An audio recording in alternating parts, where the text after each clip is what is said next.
Magandang umaga po. Panibagong araw na naman. Ngayon nga ay araw ng linggo. Magsisimba nga po kami. Alas 8 na nga din po pala ng umaga yan. Medyo tanghali na po ako bumangon at puyat kagabi. Itinaas ko na nga din po yung mga kortina namin para naman pumasok ang liwanag. Tulog pa nga din po dyan si Papa ni Alab. Gawa ng madaling araw na siyang dumating galing ng trabaho. Gawa ng 4 to 12 kasi yung duty niya. At inaya ko na nga din po dyan si Alab para lumabas.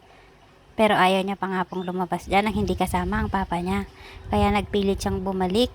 Kaya pumasok na nga lang din po ulit kami. At ako na nga lang din ang nagligpit ng hinigan namin. At si Alam nga ay sumama na sa papa niya. Pinagpag ko na nga lang din yung bedsheet para naman mawala yung bakas ng kahapon. Nakakainis lang yung bedsheet, ayaw kumapit. Palibhasa ay pinagkakasya ko lang din siya dyan. Siguro kung nakakapagsalita lang tong bedsheet, baka sinigaw-sigawan na ako. At ayan na nga, at niligpit ko na din yung mga laruan ni Alab dyan. Nakakalat kasi, para naman luminis naman yung kwarto namin. At gumagayak na nga lang din po pala kami dyan. At magsisimba nga po kami. Inuuna ko na nga lang po si Alab na bihisan. At kapag ka nga po talaga linggo ay nagsisimba nga po kami. Minsan umaga o kaya naman po sa hapon. At eto nga po, at may batang nagpapakyut. Ma? Ma? Ay! Wow, kapawali. Uy, naku, nagja-jump. Naku. Hi, hi. Hi. Hi. Wow, kapawali naman. Nag-hide na siya, hindi mo nakita. Ay. Ay. Tara na, let's go na, tayo na. Nadala mo yung fish? Nasaan yung fish mo? Dadalhin mo ba yung fish? O diba, ang cute na bata? Ito nga, at nagdala na lang ako ng baon ni Alab. At sinakyan na nga lang namin yung kolong-kolong ni Mama papuntang simbahan. Ito nga lang din yung ginagamit namin kahit saan kami magpunta. O ayan nga, at for dahila ang mga person. At nakarating na nga rin po pala kami dito sa simbahan. Dito nga po pala kami nagsisimba sa St. Joseph Cathedral. Nagsisimula na nga rin po pala yung misa nung dumating kami dyan. Kaya nga po nagmamadali na din po kami pumasok sa loob. Pinatay ko na nga din po yung cellphone ko bago kami pumasok sa simbahan. Pagkatapos nga po naming magsimba, dumiretso na nga lang po kami dito sa palengke. Dito na nga lang po kami bibili ng ulam, gawa ng mas makakamura ka kaysa bibili ka sa tindahan. Naghanap nga lang din po kami dito ng maskara ng baboy at gagawing sisig.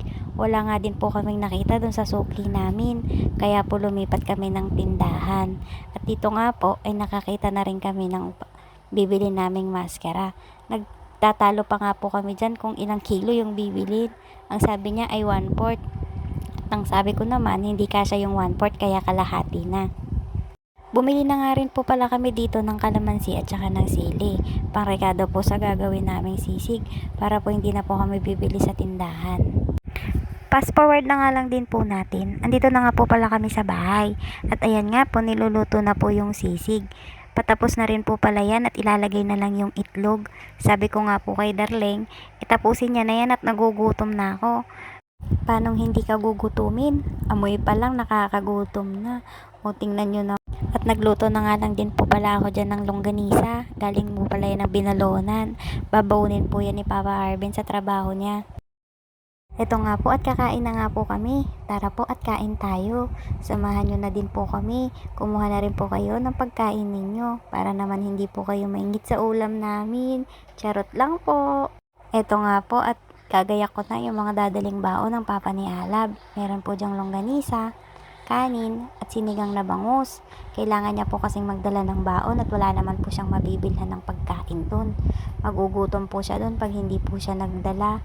Wala din po siyang oras para magluto at hindi rin naman po pala siya marunong magluto. Ito nga po, at nagdagdag pa nga po ako ng mga biskwit na dadalhin ni Papa Arvin sa kanyang trabaho para naman po kung sakaling magutom siya mamayang oras ng merienda, meron siyang makukuha. Sino po ba dyan yung mga misis na ayaw magutom ang kanilang mga asawa? Taas po ang kamay. At paalis na nga din po pala siya dyan. Hindi ko na po siya maihatid kasi po natutulog na si Alab. At hanggang dito na lang din po yung aming video. Salamat!